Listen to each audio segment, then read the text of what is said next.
नमस्कार, मैं हूं आंचल सिंह और आपका स्वागत है हमारे चैनल पर।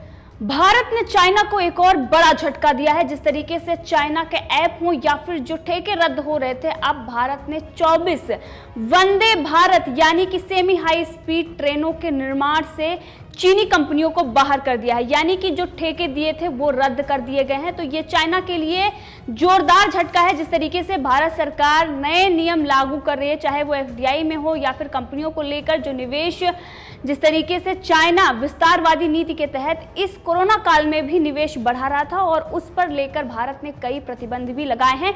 लेकिन सीधे तौर पर जो ये भारत ने झटका दिया है, ये चाइना के लिए बहुत बड़ा झटका। इससे पहले जिस तरीके से भारत ने 59 चाइनीज ऐप बैन किए थे, उसके बाद 47 ऐप और भी बैन किए गए थे। चाइना उसके बाद कितना बौखलाया हुआ था।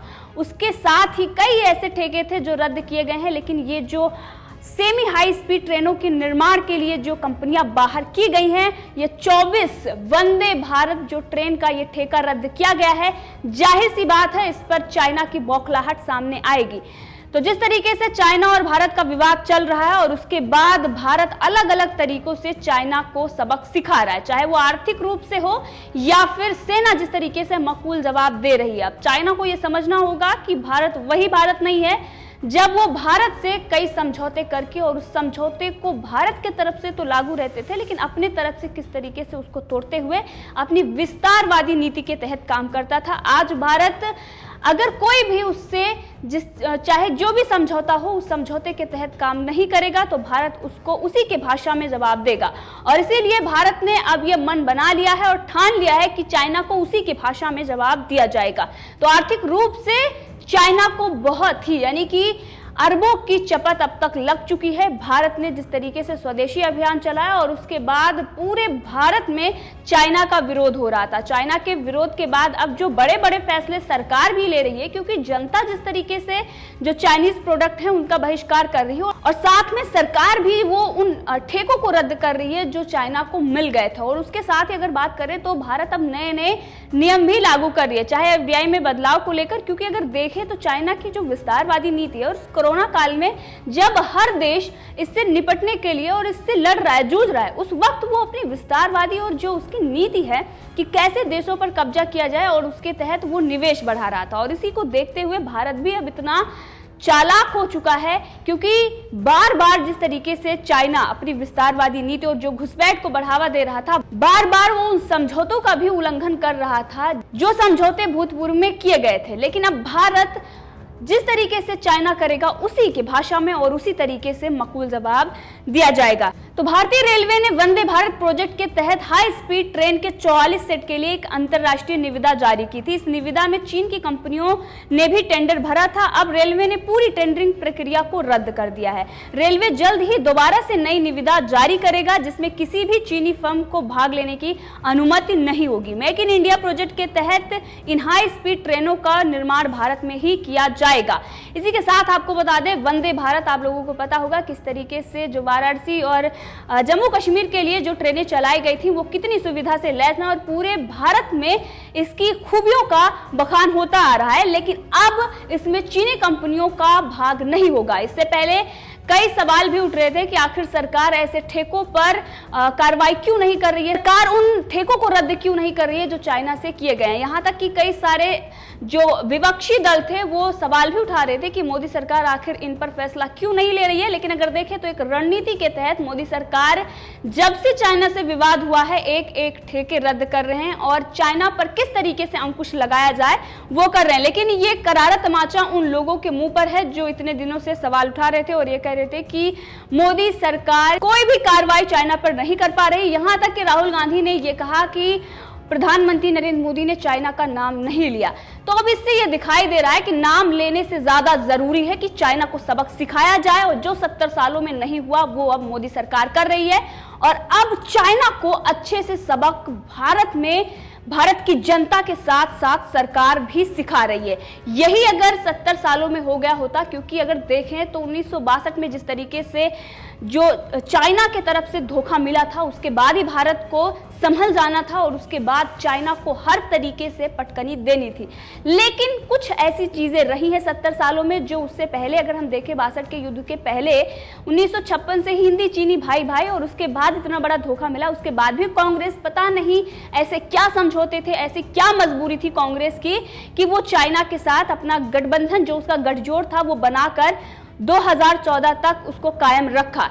लेकिन उसके बाद अगर करें बात, तो मोदी सरकार के आते ही अगर चाइना को समझाने की कोशिश की गई, लेकिन चाइना समझने से वो मना करता रहा। उसको ये लगता था कि 70 सालों में जिस तरीके से मैंने भारत को धोखा दिया और उस तरफ से किस तरीके से कोई भी प्रतिक्रिया नहीं आई है। इवन अगर देखें तो चाइना और चीनी जिस तरीके से अभी भी अगर देखें तो समर्थन में राहुल गांधी, पूरी कांग्रेस खड़ी उनके साथ नजर आ रही है। कांग्रेस के खिलाफ एक भी ट्वीट होता है तो उस पर किस तरीके से उसको डिलीट करवा दिया जाता है।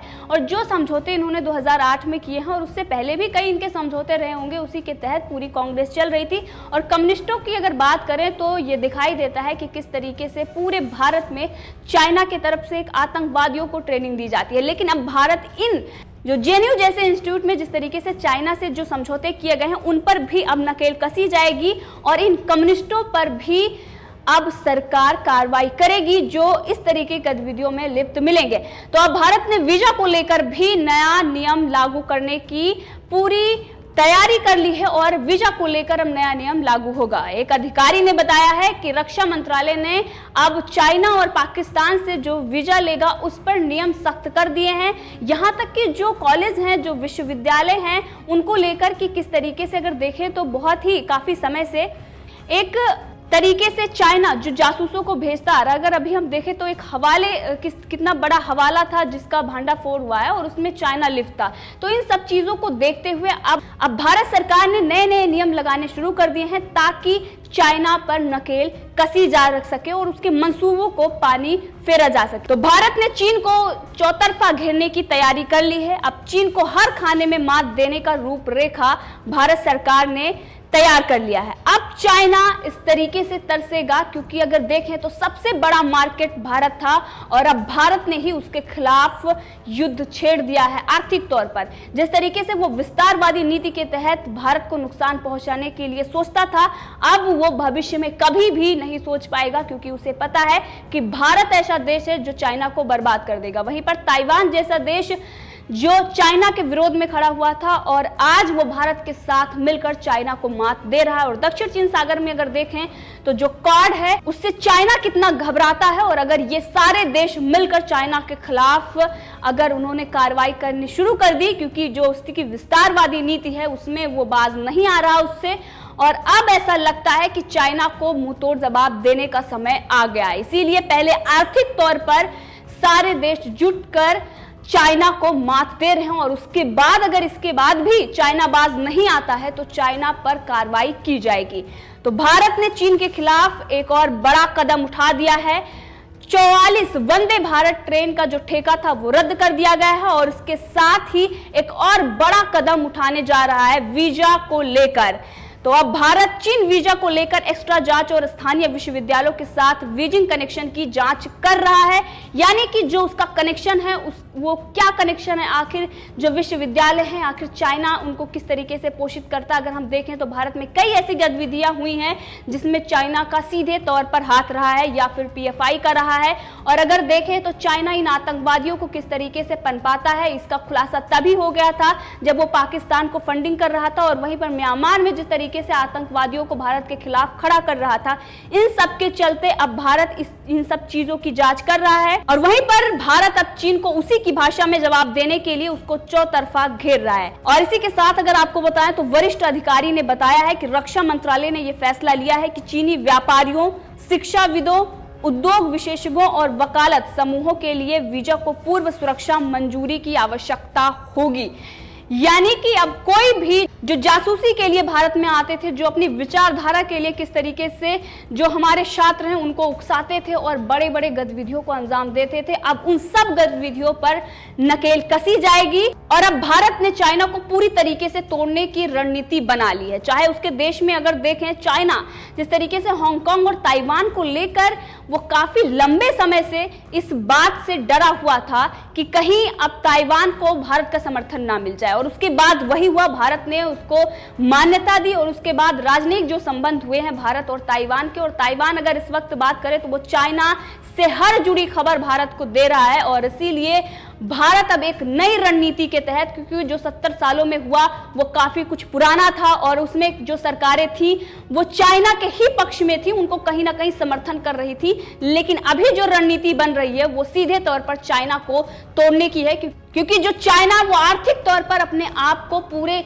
जो उसकी इकोनॉमी है उसको लेकर वो अपने आप को प्राउड फील करता है और वो दिखाना चाहता है पूरी दुनिया में कि उसकी कितनी बोलती है। लेकिन उसकी बोलती बंद करने के लिए America, Australia, south Korea, Bharat, Israel जैसे देश खड़े हैं और अब चाइना को सबक सिखाया जाएगा। तो चाइना पर अब आर्थिक तौर से और सैन्य कार्रवाई दोनों की जा रही है। चौतरफा चाइना को भारत ने घेर लिया है और जो बड़े कदम भारत सरकार, जो मोदी सरकार उठा रही है, चाइना के लिए आने वाले दिनों में मुश्किलें खड़ी होने वाली हैं और बड़े बड़े झटके चाइना को लग रहे हैं, चाहे ऐप बैन को लेकर हो या फिर उसके जो ठेके हैं वो रद्द हो रहे हैं और उन कंपनियों के लिए जो नियम कानून सख्त किए जा रहे हैं, उसी के साथ वीजा को लेकर जो ये बड़ा कदम रक्षा मंत्रालय उठाने जा रही है, अब सीधे तौर पर चाइना की बोलती बंद करने के लिए और उसको सबक सिखाने के लिए ही मोदी सरकार एक नई रणनीति बना चुकी है। इस मुद्दे पर आप भी अपनी राय रख सकते हैं, कमेंट करके जरूर बताएं। अगर आपने अभी तक चैनल को सब्सक्राइब नहीं किया है तो कर ले, ताकि हर अपडेट आप तक पहुंचती रहे।